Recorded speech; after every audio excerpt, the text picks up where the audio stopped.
ইচ্ছে করে টানে আজও রাজধানী ছাড়ছেন মানুষ। সদরঘাট লঞ্চ টার্মিনালে ভিড়, সময় মতো ছাড়ছে ট্রেন। গাড়ির চাপ না থাকায় সড়কেও স্বস্তি। ঈদ কেনাকাটায় গতি পেয়েছে দেশের অর্থনীতি। লেনদেন 2 লাখ কোটি টাকা ছাড়ানোর আশা ব্যবসায়ীদের। জ্বালানি সংকট নিরসনে উদ্যোগ নেওয়ার আহ্বান। ঈদের আগের দিন ঊর্ধ্বমুখী মাংসের বাজার।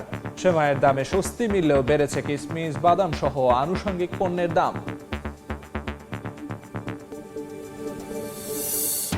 এবং ইরানের যুদ্ধে জ্বালানি স্থাপনায় পাল্টাপাল্টি হামলায় বিশ্ব জ্বালানি নিরাপত্তায় বাড়ছে শঙ্কা। হরমুজ প্রণালী খুলতে 6 দেশের যৌথ পদক্ষেপের ঘোষণায় নিম্নমুখী তেলের দাম।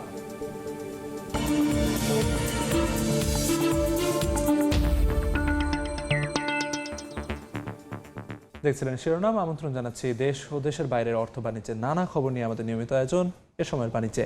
আপনাদের সঙ্গে আছি আমি আমিরুল ইসলাম আলিফ।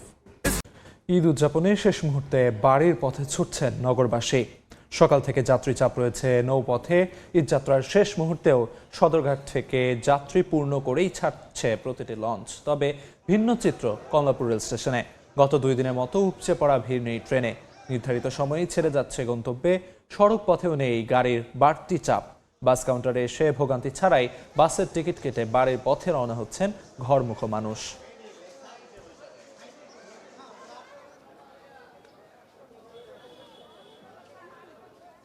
দাদু বাড়িতে যাচ্ছি, ওখানে গিয়ে অনেক মজা হবে। ঢাকায় থাকি সবসময়, তো বাড়িতে যাচ্ছি এই কারণেই যে মা অপেক্ষা করে আসে, এই জন্য বাড়িতে যাওয়ার জন্য যাচ্ছি। আজকে সব স্বাভাবিক পরিস্থিতি আছে। পরশু দিনকে একটু যানজট ছিল, তারপরে অতটা না, নর্মালি সব ছিল। আমাদের গাড়ি ঘোড়া সব কিছু ঠিক মতন গেছে। ছাদে ওঠার কারণ হয়েছে মনে করি একটু বাবু বাতাস পাওয়া যায়, তো আজকে একটু ঝামেলা কম হবে, তার জন্যই মূলত বেছে নেওয়াটা। কারণ আজকে কালকে ঈদ, যারা যাওয়ার তারা গতকালকে বা তার আগেই চলে গেছে। এই মুহূর্তে সদরঘাট লঞ্চ টার্মিনালে আছেন সহকর্মী এম এ আজিম। সরাসরি যাচ্ছে তার কাছে।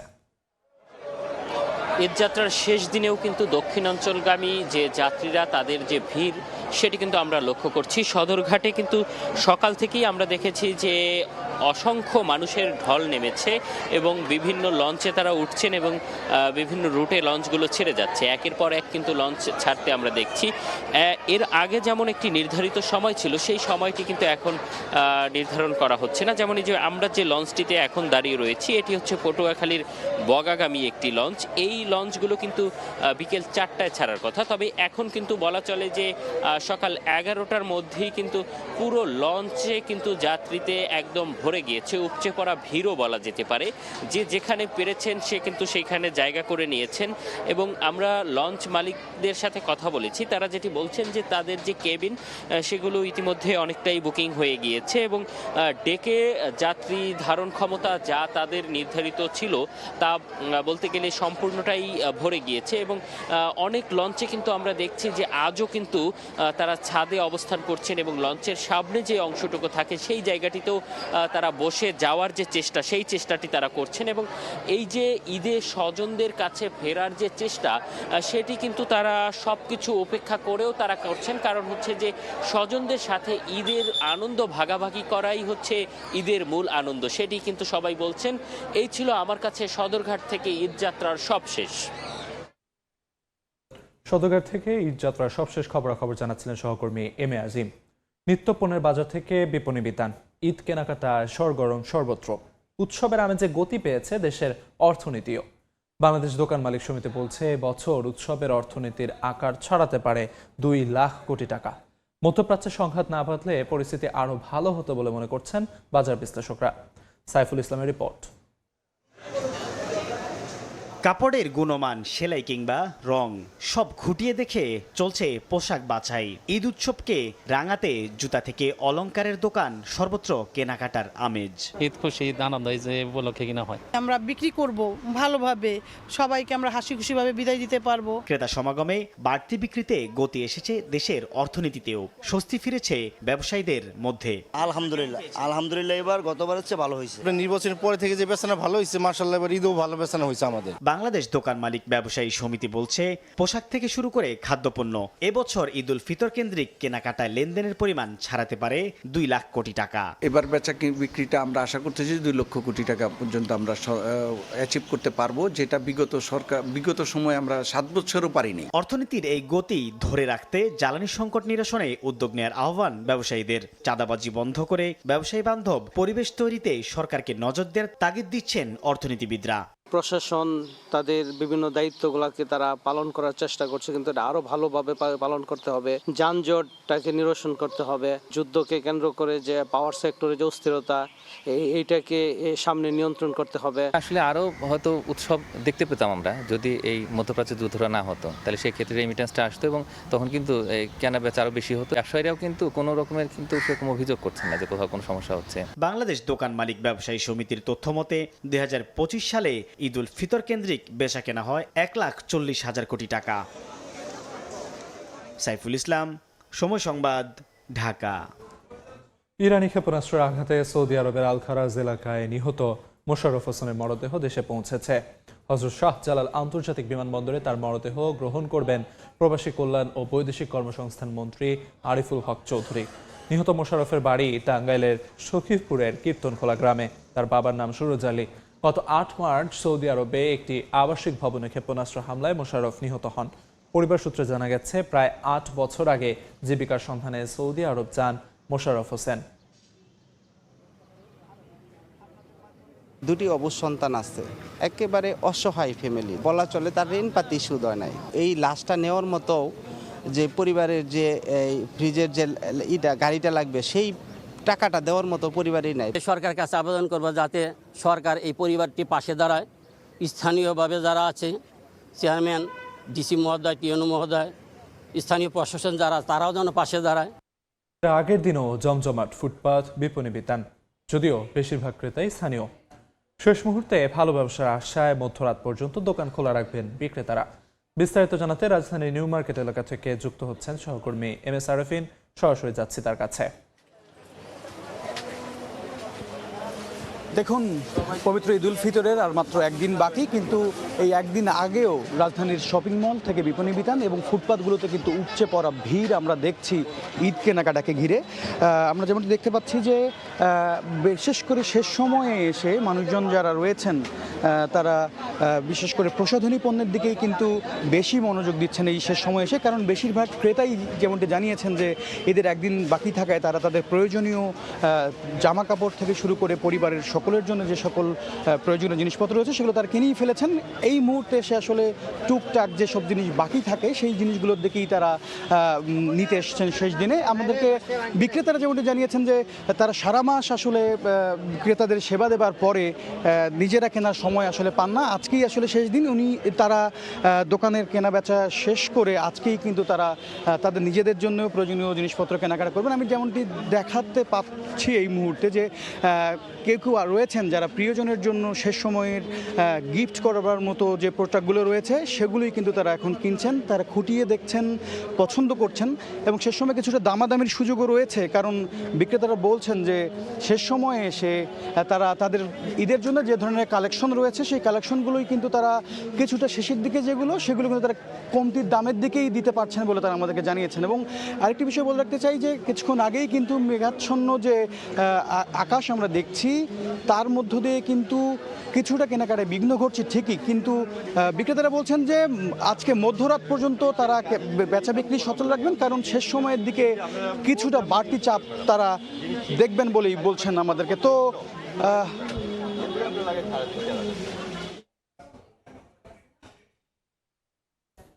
রাজধানীর নিউ মার্কেট এলাকা থেকে সবশেষ জানাচ্ছিলেন সহকর্মী MS আরফিন। দেখছেন এ সময়ের বাণিজ্য।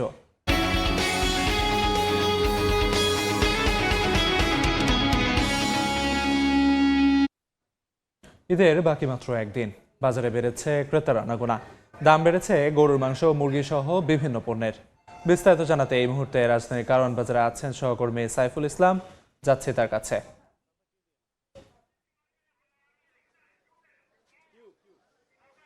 রাজধানীর এই যে নিত্যপণ্যের বাজার, সকাল থেকে আমরা দেখেছি যে এখানে সেমাই মার্কেট দেখেছি। সেমাই মার্কেটে অতিরিক্ত এবার দাম না বাড়লেও যেমনটি ব্যবসায়ীরা বলছেন যে দাম পূর্বের মতোই স্বাভাবিক আছে। তবে একটা জিনিস বলি যে সেমাইয়ের কেন্দ্রিক যেমন এলাচি বা দারচিনি বা কিশমিশ আনুষঙ্গিক ওই সমস্ত প্রোডাক্টগুলো কিন্তু দাম বেড়েছে, যেখানে কিশমিশের কেজি 100 টাকা পর্যন্ত দাম বেড়েছে। তবে এখনও পর্যন্ত এখানকার ব্যবসায়ীদের দাবি যে সেমাইয়ের দাম গতবার যেরকম আছে ঠিক একই রকম রয়েছে। তবে একটু যদি সেমাই থেকে বের হয়ে অন্য নিত্যপণ্যে যায়, যেমন গরুর মাংসের কেজি এখন 800 টাকা বিক্রি হচ্ছে, যেখানে কিছুদিন 2 সপ্তাহ আগেও বিক্রি হয়েছিল 750 টাকা।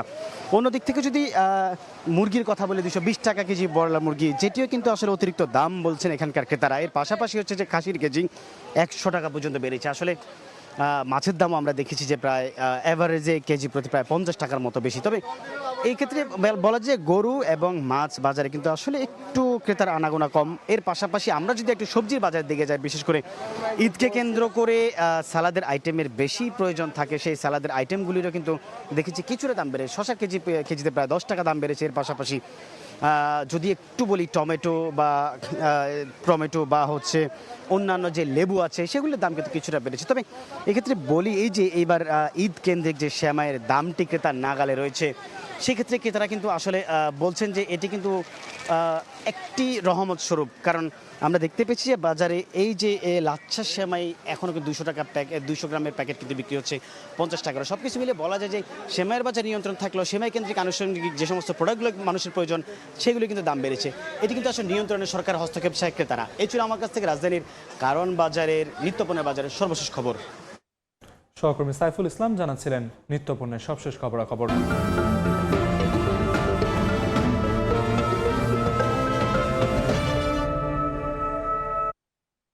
চলতি বছর ফরিদপুরে লালমির বাম্পার ফলন হয়েছে।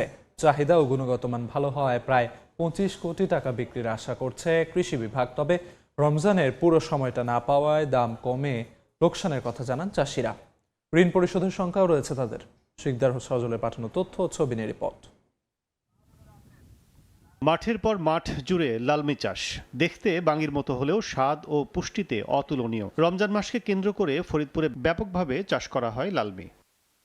চলতি বছর ফলন ভালো হলেও আবহাওয়াজনিত কারণে দেরি হয়েছে পরিপক্কতায়। এতে 20 রমজানের পর বাজারজাত শুরু হয় লালমি, যা লক্ষ্যমাত্রা পূরণ করবে না বলে জানান চাষিরা। রোজার 15তে কাটা লাগছে, প্রথম রোজা আমরা পাইনি, এই 15তে কাটা লাগছে, এখন বাজার নাই। কেউ পুঁজি উঠেন পারতেছে, কেউ দেখা যায় পারতেছে না। দেখা যায় এবার আপনার 1 বিঘা বইতে 25-30 হাজার টাকা এরকম নামতেছে। এরকম অনেক গৃহস্থ আছে এখন বাঙ্গি কাটতেও পারে না ক্ষেত থেকে। 5 বিঘা লাগাইছি, 5 বিঘা মনে করবেন যদি ভালোভাবে পয়লা রোজা আমরা দেওয়ার পারতাম তাইলে পরে আমাকে 10 লাখ হইতো। আর দেওয়ার পাই নাই, মনে করুন কিস্তি উঠিয়েছি, মাসির কাছ আনছি, এবার মাঠ সারা। ফলনও ভালো হয়েছে, ধরছেও ভালো, খেতও ভালো, কিন্তু পয়সা পেলাম না। বর্তমানে বাজারে 100 পিস লালমি বিক্রি হচ্ছে 3 থেকে 4 হাজার টাকায়, যা গত মৌসুমের চেয়ে অর্ধেক। এমন পরিস্থিতিতে চাষাবাদে নেয়া ঋণ পরিশোধ করা নিয়ে চিন্তিত চাষিরা। বিষাদের রূপ নিয়েছে ঈদ আনন্দ। কতদিন আদায় কতজন কত কষ্ট করে এই ক্ষেত করছে আশা করে, এবার এর মাঠার সবাই বুইগে প্রতি 40,000 টাকা করে খরচ, কিন্তু আমাকে এবছর বুইগে প্রতি 10,000 টাকা করে নামে নাই। আমাকে বল বর্ষায় এইগুলো, কিন্তু আমাকে এবছর একবারে লস। দাম কমে গেলেও এবছর প্রায় 25 কোটি টাকার লালমি বিক্রি হবে জানিয়ে কৃষি বিভাগ বলছে বাজার ধরতে চাষ করতে হবে সঠিক সময়ে। আমরা আশা করছি যে এই লালমি চাষ এই এলাকা বিশেষ করে সদরপুর বা তার আশেপাশের উপজেলাগুলোতে দিন দিন সম্প্রসারিত হচ্ছে এবং আগামী দিনে এই লালমি চাষের মাধ্যমে কৃষক আরও আর্থিকভাবে অত্যন্ত লাভবান হবে। চলতি মৌসুমে জেলায় লালমি চাষ হয়েছে 475 হেক্টর জমিতে। উৎপাদন লক্ষ্যমাত্রা প্রায় 12,350 মেট্রিক টন। সময় সংবাদ, ফরিদপুর। সময়ের বাণিজ্য। ইরানের গ্যাস ক্ষেত্রে ইসরায়েলি হামলার জেরে যুদ্ধ নতুন ও আরও বিপজ্জনক পর্যায়ে পৌঁছেছে। জবাবে উপসাগরীয় দেশগুলোর জ্বালানি স্থাপনায় হামলা চালিয়েছে ইরানও। সৌদি আরব সামরিক প্রতিক্রিয়ার হুঁশিয়ারি দিলেও কূটনৈতিক সংকটে পড়েছে পুরো অঞ্চল। বিশ্ব জ্বালানি নিরাপত্তা নিয়েও বাড়ছে বড় ধরনের শঙ্কা। ইরানের দক্ষিণ পার্স গ্যাস ক্ষেত্রে ইসরায়েলি হামলার পর পরিস্থিতি দ্রুত বদলে যায়। পাল্টা জবাবে কাতারের রাস লাফান এলএনজি স্থাপনা সহ সংযুক্ত আরব আমিরাত ও সৌদি আরবের জ্বালানি অবকাঠামোতে আঘাত হানে তেহরান। পুরো উপসাগরীয় অঞ্চলে সংঘাতের বিস্তার নিয়ে উদ্বেগ বাড়ছে। ঝুঁকির মুখে পড়েছে বিশ্ব জ্বালানি সরবরাহ। কাতার জানায় রাস লাফান কমপ্লেক্সে ক্ষেপণাস্ত্র হামলায় আগুন ও ক্ষয়ক্ষতি হয়েছে, যদিও হতাহতের খবর নেই। হামলার জেরে ইরানি কূটনীতিকদের বহিষ্কার করেছে দোহা। একই সময় সৌদি আরব ও সংযুক্ত আরব আমিরাতেও ক্ষেপণাস্ত্র ও ড্রোন হামলার ঘটনা সামনে এসেছে। পরিস্থিতি আরও জটিল করে তুলেছেন মার্কিন প্রেসিডেন্ট ডোনাল্ড ট্রাম্প। হুঁশিয়ারি দিয়ে তিনি বলেছেন, কাতারের জ্বালানি স্থাপনায় ফের হামলা হলে ইরানের দক্ষিণ পার্স পুরোপুরি ধ্বংস করে দেওয়া হতে পারে। যদিও একই সঙ্গে তিনি দাবি করেন ওই গ্যাস ক্ষেত্রে ইসরায়েলের হামলায় যুক্তরাষ্ট্র সরাসরি জড়িত ছিল না। এদিকে উপসাগরীয় দেশগুলো প্রতিক্রিয়া জানাতে দ্বিধায় রয়েছে। সৌদির পররাষ্ট্রমন্ত্রী সামরিক পদক্ষেপের ইঙ্গিত দিলেও কূটনৈতিক ভারসাম্য রক্ষা বড় চ্যালেঞ্জ হয়ে দাঁড়িয়েছে। একদিকে ইরানের আগ্রাসনের জবাব, অন্যদিকে পূর্ণাঙ্গ যুদ্ধে জড়িয়ে পড়ার ঝুঁকি, এই দুয়ের মাঝে আটকে গেছে পুরো অঞ্চল। নাদিম মারজান, সময় সংবাদ। এদিকে হরমুজ প্রণালী খুলতে 6 দেশের যৌথ পদক্ষেপের ঘোষণায় বিশ্ববাজারে কমেছে জ্বালানি তেলের দাম। বার্তা সংস্থা রয়টার্স বলছে, শুক্রবার বিশ্ববাজারে ব্রেন্ট ক্রুড অয়েলের দাম কমেছে 1.1%। প্রতি ব্যারেল বিক্রি হচ্ছে $107.41। WTI ক্রুডের দাম কমেছে 1.24%। প্রতি ব্যারেল বিক্রি হচ্ছে $94.9। এর আগে যুদ্ধের কারণে অচল হয়ে পড়া হরমুজ প্রণালী দিয়ে জাহাজের নিরাপদ চলাচল নিশ্চিত করতে যথাযথ প্রচেষ্টায় যোগ দেওয়ার প্রস্তুতির কথা জানায় যুক্তরাজ্য, ফ্রান্স, জার্মানি, ইতালি, নেদারল্যান্ডস ও জাপান। যৌথ বিবৃতিতে আন্তর্জাতিক জ্বালানি বাজার স্থিতিশীল করতে প্রয়োজনীয় পদক্ষেপ নেওয়ার ঘোষণা দিয়েছে এই 6 দেশ। এ পর্যায়ে শীর্ষ সংবাদগুলো জানিয়ে দিচ্ছি আরেকবার।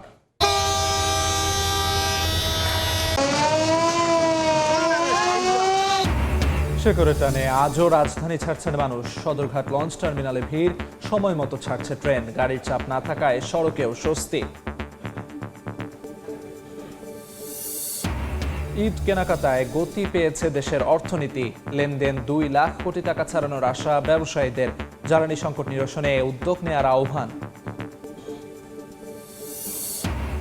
এবং ঈদের আগের দিন ঊর্ধ্বমুখী মাংসের বাজার। সেমাইয়ের দামে স্বস্তি মিললেও বেড়েছে কিশমিশ, বাদাম সহ আনুষঙ্গিক পণ্যের দাম।